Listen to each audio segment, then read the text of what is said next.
Okay, good morning, and thank you everybody for joining us today. On Tuesday, we lost a very important member of our Rider family, and Saskatchewan lost a great man, someone filled with warmth, kindness, and passion.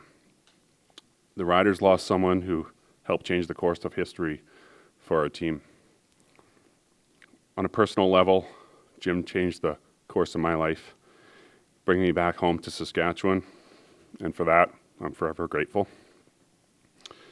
I'm going to miss a man I admired greatly, and who was an incredible mentor and friend.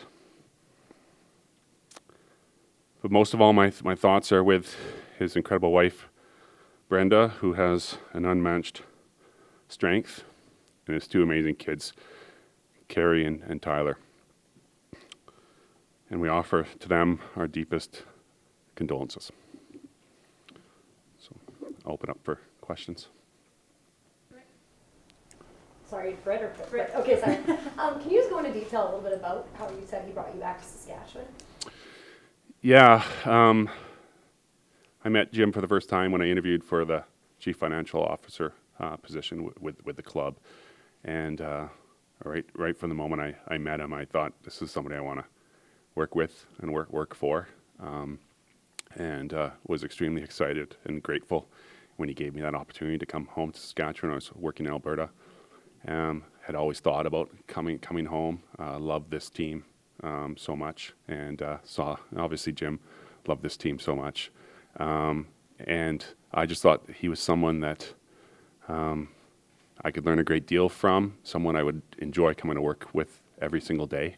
And I can honestly say that was the case. I loved every second I worked with Jim. As I mentioned, he was an incredible mentor. I learned so much from him. And I cherish every moment I spent with the man. Sorry for your loss, Craig. Can you even begin to sum up what Jim meant to this organization as a whole? No, it's very hard, Taylor.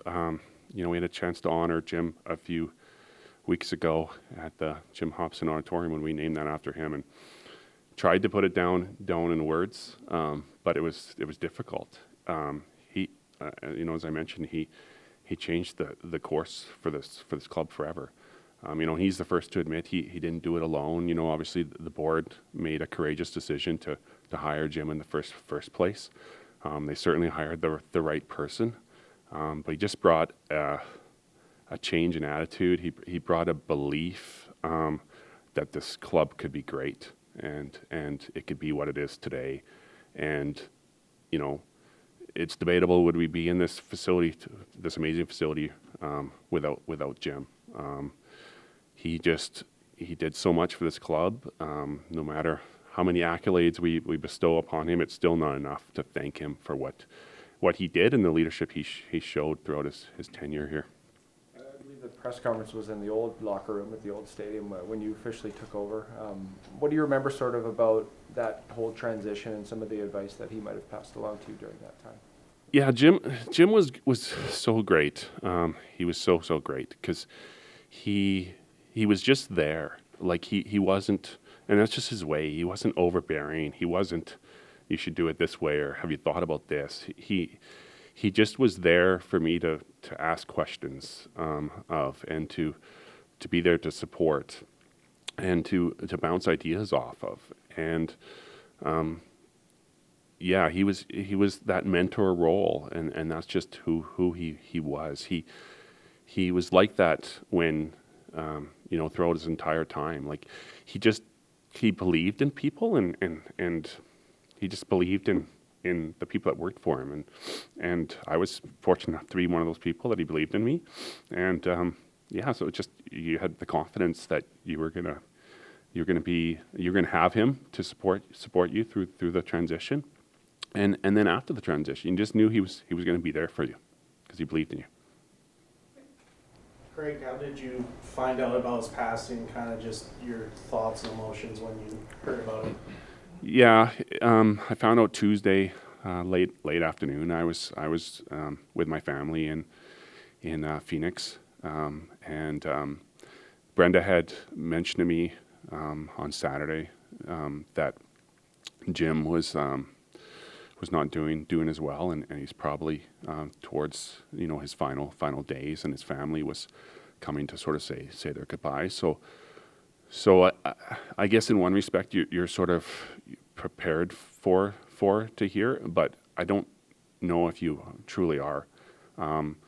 It probably didn't hit me right off the bat because I just knew I wanted to get back here, and so you kind of get into that mode. But it hit me yesterday pretty hard that we had lost him, and it was amazing to see all the tributes to him, and everyone is he's deserving of, and so that gives you comfort, I think, but also it's emotional. And I was able to talk to Brenda a bit more on Wednesday, and that was emotional. And then Carrie, his daughter, reached out, and that was emotional. So yeah, I think the emotions hit more yesterday that we had lost him.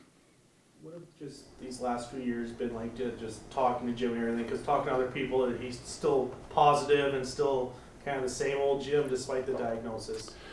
Yeah, it was amazing. It was funny because you talk to him, and he would describe his day, and a lot of those days were really tough, and then he would end it with but it was still a great day.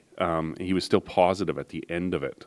He would end with positivity, and that was just him. He had this optimism and positive spirit, and I would get off the phone and I'm just like, that didn't sound like a good day, but Jim made you feel like it was. He was having a good day, and that's just the way he was. I don't. He might be the most optimistic person I've ever met in my life. He just is. He has a real positive mindset, and I think that served him very well with his cancer diagnosis. I know it served him very well with his cancer diagnosis. Even towards the end, the last time I got to see him in person was a couple weeks ago at his place, and he was still positive then, and you could tell that he wasn't doing well, but he was the same old Jim, like you said, Brendan. Craig, what did Jim teach us the way he handled those final few months? Well, it's hard to say. I think if there's something I take away from it, it's just that positive spirit is just really important, and to approach things with positivity and optimism. I think that's just how Jim lived life. Like, even after a tough loss, like I remember seeing Jim after the 2009 Grey Cup loss, and I was near him, and he was leaned up against the fence and really upset. And then probably talked to him an hour later, and he said, "We'll be back." And that was just how he was. He was just always positive. Craig, your first meeting with Jim, what was it about him that really told you that this is someone you wanted to work for? Yeah, it was interesting because I reflected on that actually this morning, Rob. Just thinking about the first time I met Jim, and he was with a couple of board members as well, and he didn't say a ton, but I think it was just the questions he asked, or the odd time he'd have a comment, and it was really just insightful, and he just had a presence and like I said before, he had a warmth about him, and you just looked and you thought, he's a good leader. He's a really good leader, and by that time that was early 2009, and by that time he'd already had a ton of success and was doing a lot of really positive things, and the organization was just something that under his leadership that was growing and had a ton of great things ahead for it. I believed, and so yeah, I just think it was just his presence and his warmth. You could tell he cared about people, and that's the type of person you want to work for. Just curious about what you think made him so successful in a results-oriented business. He got the results. He got the Grey Cup wins and success in terms of attendance and at the stadium, and maybe just get a sense about what made him successful in that regard. Yeah, I think a lot of it comes down to people and the belief he had in people, and he grew the organization at a time when I think it needed to grow, and he hired good people, and he just believed in them, and he let them do their thing, and that's on the football side as well. I think he hired good people and gave them as the tools that we could, and made investments into the football side of things. Treated players really well, treated coaches really well, treated people really well. And when you treat people really well, they wanna deliver for you. They wanna work for you, and they want to be successful. And I think I heard some of that a little bit yesterday, listening to some of the tributes that came in, where, yeah, and I'm the same way. I wanted to do my best work for Jim, because he just believed in you, and you wanted to deliver for him. And obviously I wasn't on the football side, but I know from my colleagues on that side, they felt the same. They wanted to deliver for him, and get the results that this organization deserved. And maybe talk a little bit about the whole culture change from going from being, the lovable losers to that not being acceptable anymore. You have to have the higher standard, right? Yeah, I just think it was a total attitude change, and he just brought that attitude change. And I think it's part and parcel with his positivity. He just sort of said, well, why can't it be us? Like, why aren't we the flagship franchise? Why can't we be the flagship franchise? Why can't we lead the league in every category?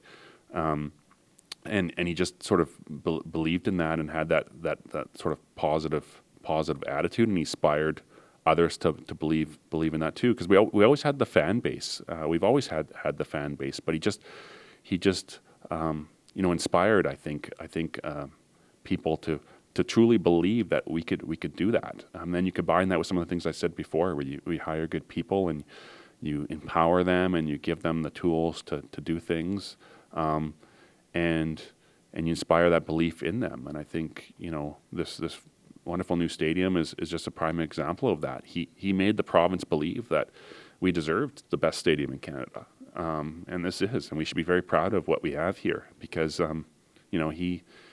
he believed that the fans deserve this, and that we as a province deserve that, and our football team deserved that, and we deserve these incredible facilities that we have today. And even through that process, I remember conversations, he entrusted me with so much around the stadium, and I remember just the conversations, he just kept saying, make it the best it can be. And I just felt incredible, an honor to be able to kind of participate in that and try to make it the best it could possibly be, because he just made us all believe that, we deserve that. This football team deserved that, and our fans deserve that. And John mentioned the culture change. He took over at a time when that type of position hadn't existed previously, and that was a huge change philosophically for the organization. On top of everything he accomplished, what kind of challenge do you think it was for him to come in at that time when there was 95 years of doing it a different way? Yeah, I think that's one of the things, Rob, that Jim probably doesn't get enough credit for. But I think stepping back, and Jim's the first to say this, I think a ton of credit has to go to the board of directors at that time, or I guess they were called the management committee at that time, to make that decision after 95 years of doing it one way, and to recognize we need to do this differently. Something has to change here, because we have this incredible fan base, and we can be very, very successful here. And so the credit first and foremost needs to go to them. But Jim and I talked a lot about. I came in and met Jim several years after that. But he would talk about some of the challenges there, because we needed to invest, and we need to grow. And I think when Jim started, Jen's here. She might be Jem and Cliver. They might have been here, but there was 12 people, I think, or something that worked in the organization when he first started. And you can't run a super successful sports franchise with 12 people. And so he knew that you needed to invest, but in order to do that, he needed to convince people and get buy-in to his vision. And he went about that sort of methodically, and eventually got that. And I don't think he gets enough credit for that, because that's hard to change when you have 95. Change is hard, period. Organizational change is very hard. And when you have 95 years of history to change, it's especially hard. But he was the right person to do that. He was the right person at the right time, and he was able to execute that brilliantly and to great success. Craig? just when you took over from Jim, what was his advice for you at the time? I wish I could remember a specific nugget of advice. He might have said, "Don't screw it up" or something in a typical sort of Jim way. But he one thing I do remember is he said, "Just be yourself." He said, "There's a reason why, he believed in me," and he said, "Just be yourself." There's been quite an outpouring of support from the fan base, social media, and otherwise to this point. Is there anything that people can do in terms of reaching out condolences or maybe donations into the flowers, anything like that, or contact the club? Yeah, I would say to contact the club. I haven't had a chance, Tyler, to connect with Brenda just specifically on that. I know Jim's passionate about the community and obviously the club and obviously with his cancer diagnosis with cancer. So I just don't have the answer to that right now. But that's something we'll work with the family on because certainly want to wish, respect their wishes and what they think is best. I guess, what are you going to miss most about Jim going forward? Obviously, he was very important to you and to this organization, but personally, on a personal level, what are you going to miss? Just going to miss my friend. Just going to miss being able to talk to him and know I can reach out to him. Yeah, just going to miss that he was always there. I'd pick and choose. I would. But I just knew that he'd be there. Just gonna miss my friend.